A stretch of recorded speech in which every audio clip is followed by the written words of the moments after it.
Hello and welcome to the Natural Dog Training Academy. My name is Sonia Dombrowski.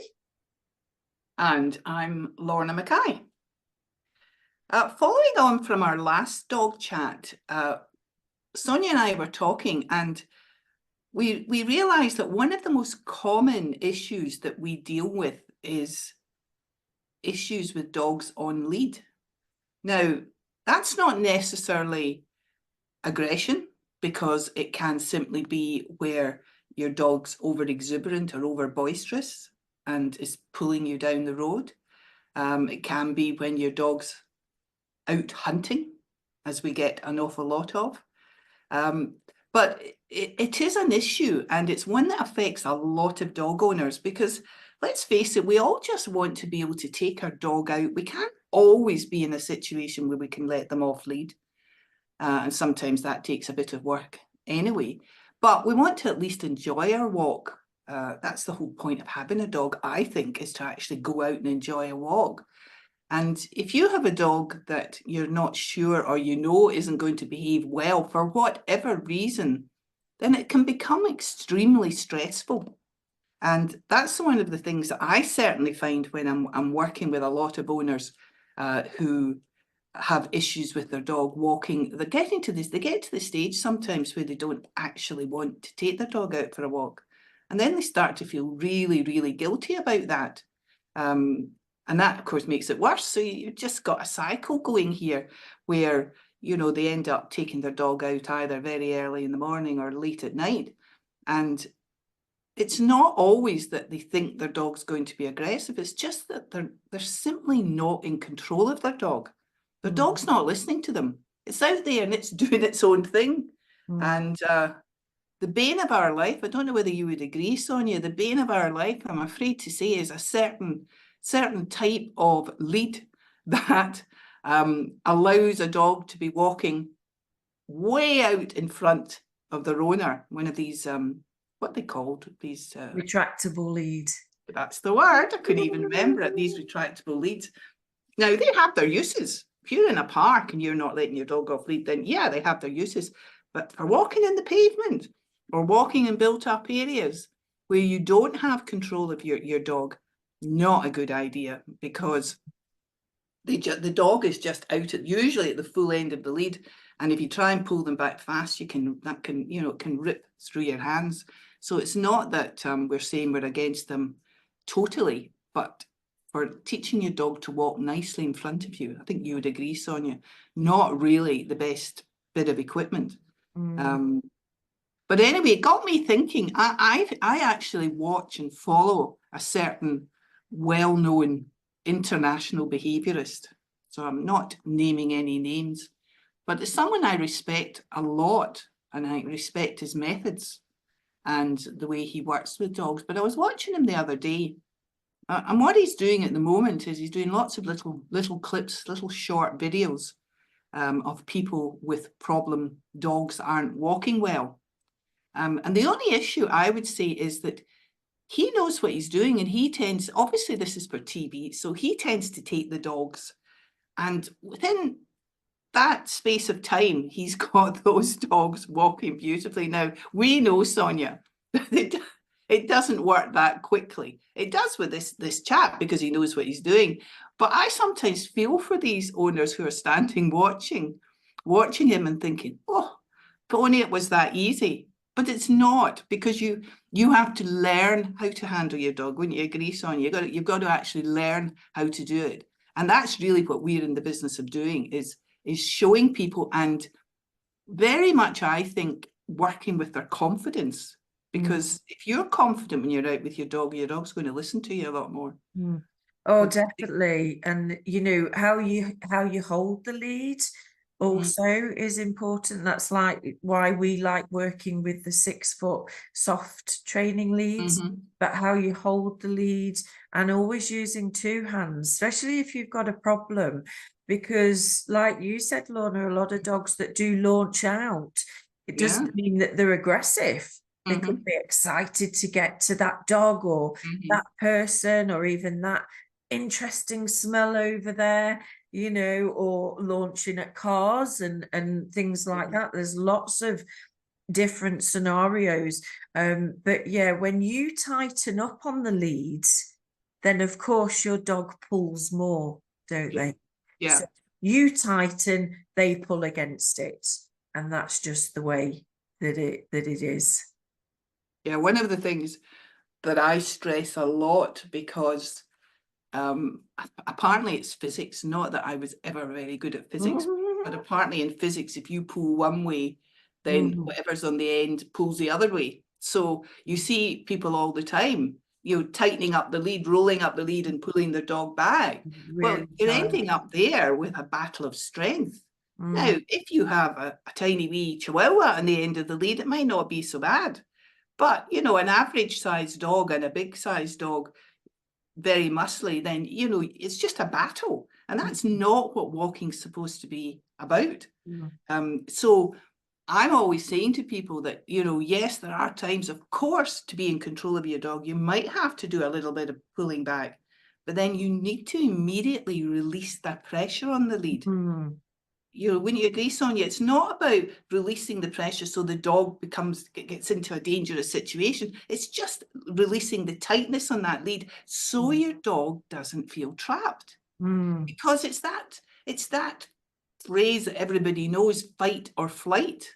mm, You know, if your dog's on a tight lead, you know, if you're pulling them back in a really tight lead, then they are trapped up to a point in their head because mm, they can't get away from a mm, situation, especially mm, if it's a more nervous dog and it's one that they're maybe not sure about.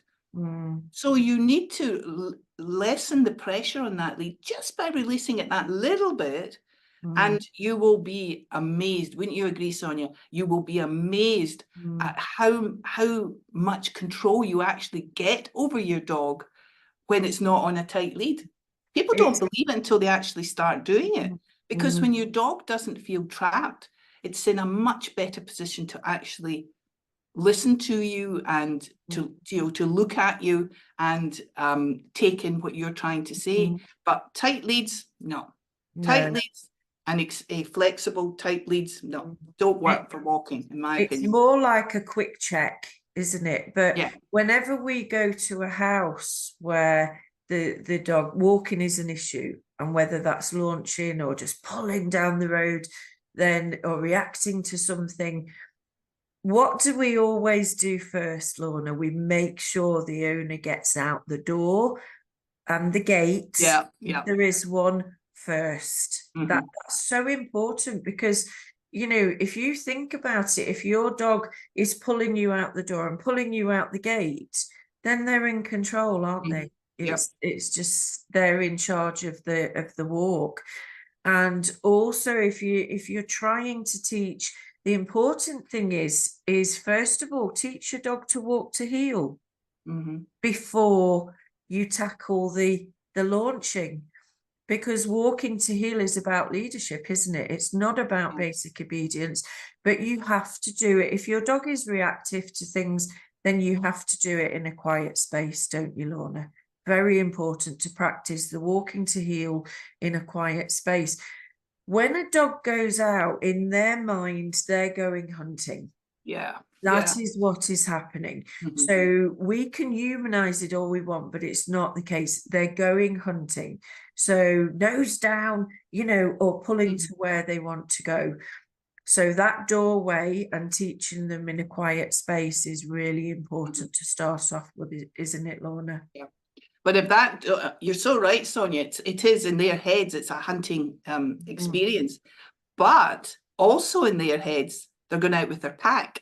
Mm, Now, they can't tell that there's a difference between humans and dogs. It's all a pack to them. mm, So if you're out walking your dog, and to go back to this door, the exit to the door in the garden and what have you, if you're allowing your dog to go out in front, in a dog's head, that pack mentality, the leader always leads, mm, always. If you mm, see, you know, packs of dogs running, there's always one that's trying to be out in front all the time, and the dogs are following and trying to overtake. So the leader does the leading.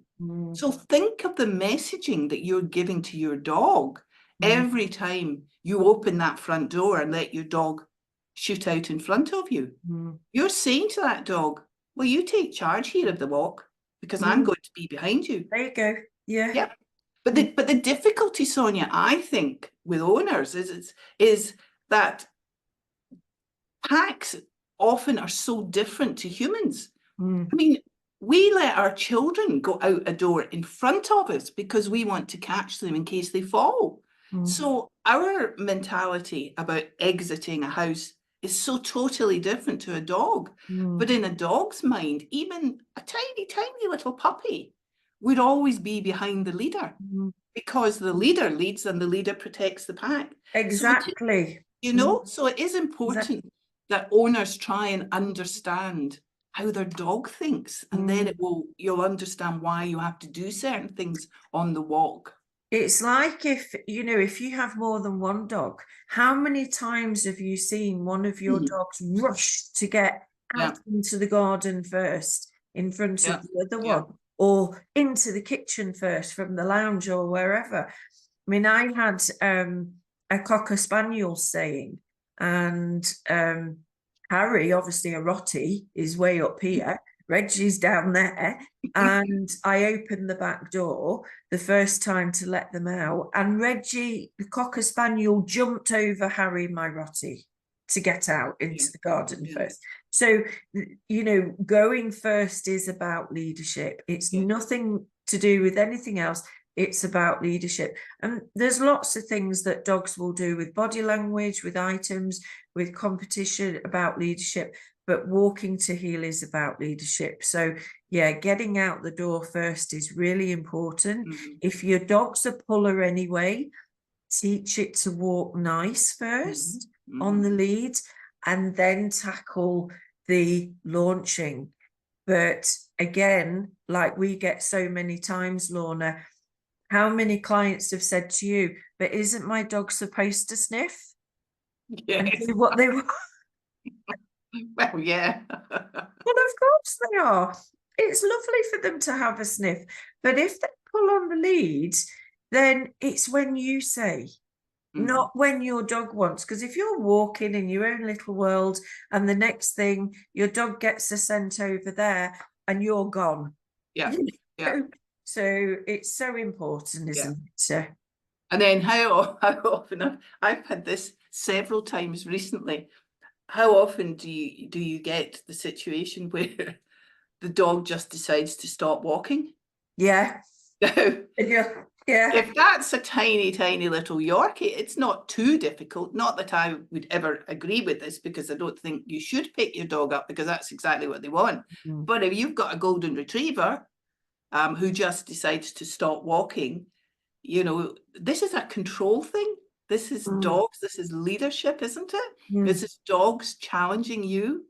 And I've had that quite a bit, and it's just about the owner has to be in control. But this putting the brakes on in the walk, I've seen it in social media recently quite a lot. I mean, it's quite funny to watch, but it's pretty annoying if you're out to walk and your dog just decides that's as far as they're going to go. Yeah, especially if they do it quite a bit on the walk. I mean, there has been a lot of clients that we've been to, though, isn't a lot of where the dog's been terrified of something, so it's got scared, say a firework or a gunshot or something, and then refuses to move. That's a bit different. They that's different. Go, any further because they're scared. But when, say, if a dog wants to go that way and you want to keep walking, and it puts the brakes on because no, I want to go that way.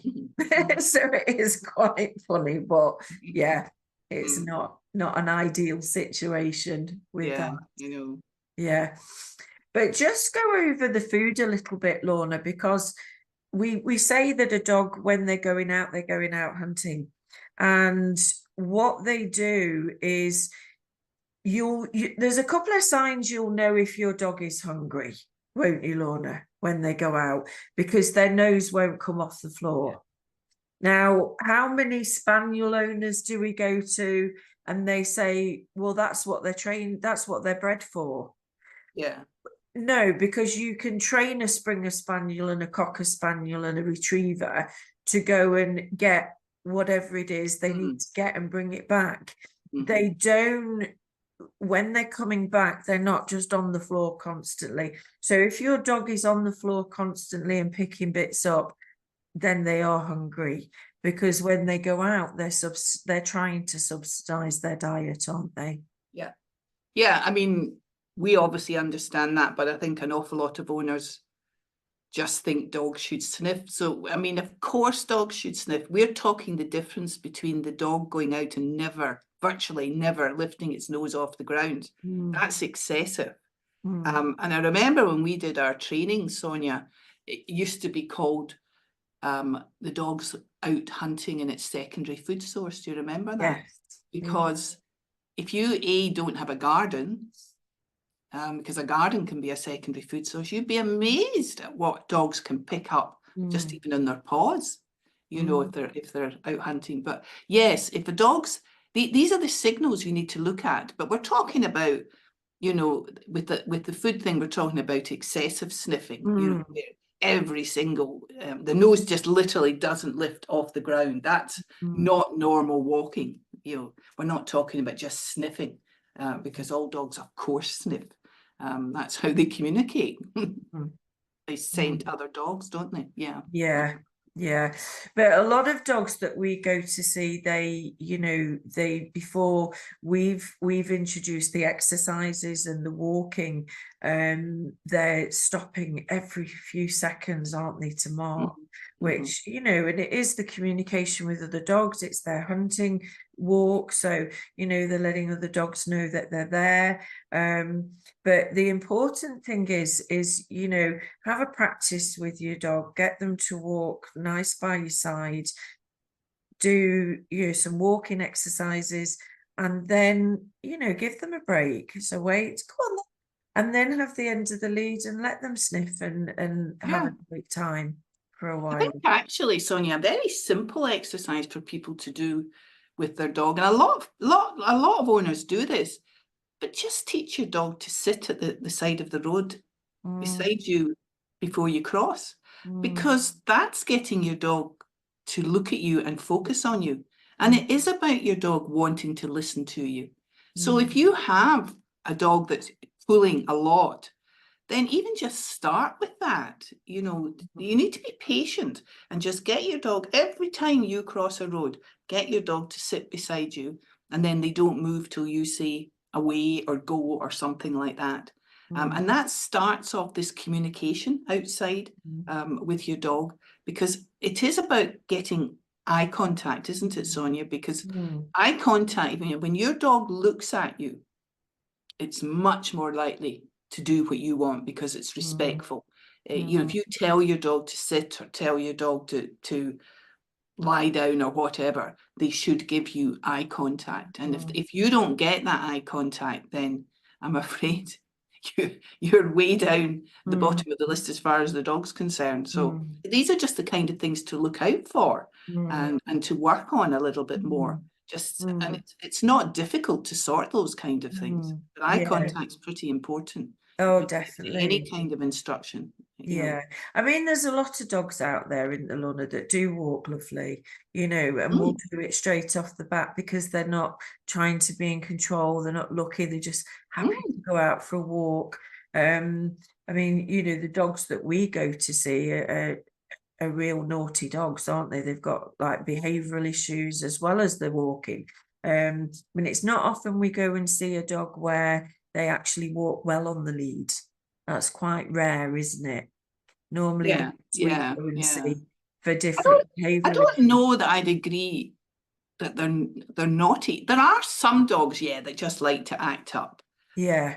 But I think the main thing is that if you're not seen by your dog as being in charge, then they just will take over, and that includes the walk.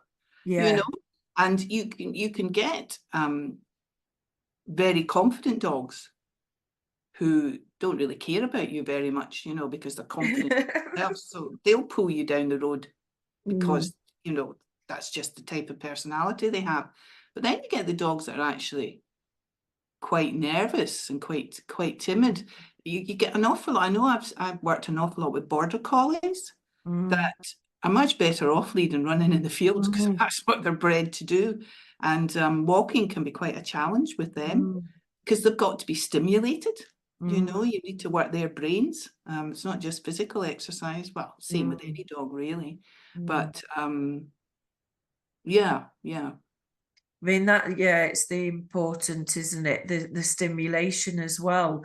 I mean, I was working with a poodle a while ago, little poodle, it didn't get out for walks.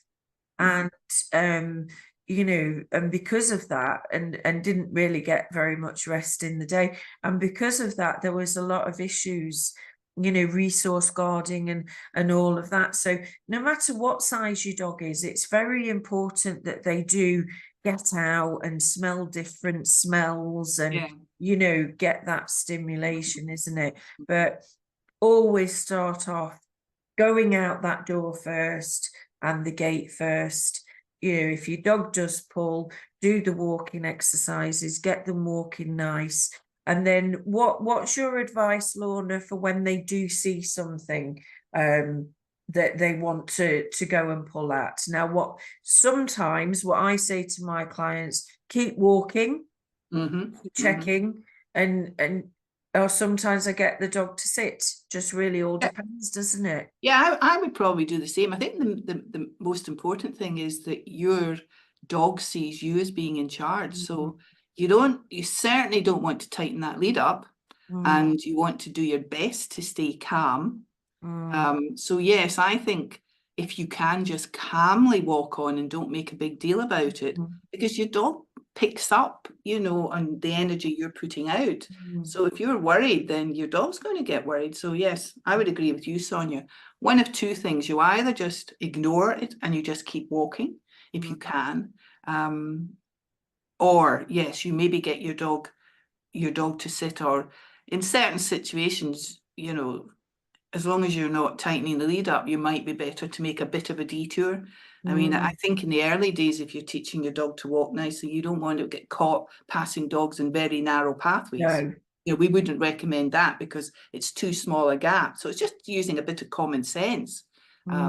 Yeah, I would agree with I would agree with you there. Sometimes the turning round and, you know, this way is a good thing to do, because you're just taking that situation out of the picture, aren't you? It's you're just going the other way. But yeah, it's so important. If you have a reactive dog, then and they pull on the lead anyway, teach them to walk nice first and then deal with the reactiveness, because otherwise it's just not going to work, is it, Lorna? It's very important to do that first. And it is about getting control and your dog wanting to listen to you.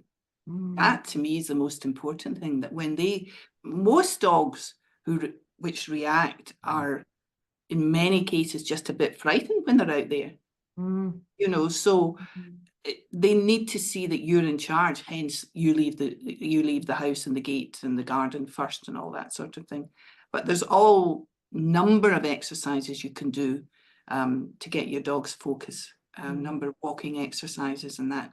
But yeah, you need to have a calm dog listening to you before you put yourself, I would say, into these really difficult situations.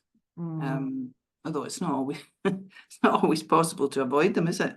No, it all depends. They can, you know, a dog can just come around the corner, can't it? But like you said, Lorna, if you have a nervous or a fearful dog, you know, barking and reacting, like if it's just launching, again, many reasons. If it's barking and launching, again, many reasons. It doesn't necessarily mean that dog wants to have a go at the other dog. I mean, how many clients have we been to where they've said, well, I haven't let my dog near any other dogs because I don't know what they're going to do. Yeah. You, but then we work with them and we let them meet a dog, or, you know, we set the situations up and there's nothing wrong with their dog. They just want to No. play, but yet Yeah. they've acted very aggressive. Yeah, I Yeah. know. We get that a lot. But Mm, it's quite hard for owners, really, isn't it? mm, Because they're frightened if their dog's going to, lunge, and they don't know the reason. Sometimes that's why dog walking groups can be useful, mm, or mm, doggy daycare can be very good. And there's very much a so. massive Mm, growth in those. mm, It's probably worth researching for a good one or get a good recommendation, mm, because yes, you're not with your dog, but if you're a bit worried about how social your dog is, then that's a very, mm, very good way mm, of, letting your dog socialize with other dogs. And mm. then you you as the owner realize, well, they're actually fine with other dogs, and Yeah, actually when you're yeah. out of dog. So Or there's all even, sorts of things there. yeah, definitely. I mean, with the, doggy walking groups, I've had it many times where I've heard, oh, they barked at a couple of dogs, and then there was that many that they just didn't bark. That's right. That's right. So it's, it's a very good thing, the dog walk. I mean, there should be more groups out there, but you do get it where you see them, you get a boxer walking group and a Yeah, husky that's right. walking group and a dachshund walking group. And which is quite good. I think we should make a mixed walking group. Yeah, absolutely. Yeah. would be quite good. But no, brilliant. All right. So we really hope that you've enjoyed this dog chat. There will be many more to come. So please subscribe. And if you do have a problem with Walking to Heal, our Walking to Heal course is out there and ready to purchase. But please subscribe, and thank you very much, and bye for now. Yeah, bye. Been great talking to you, and we'll see you again soon.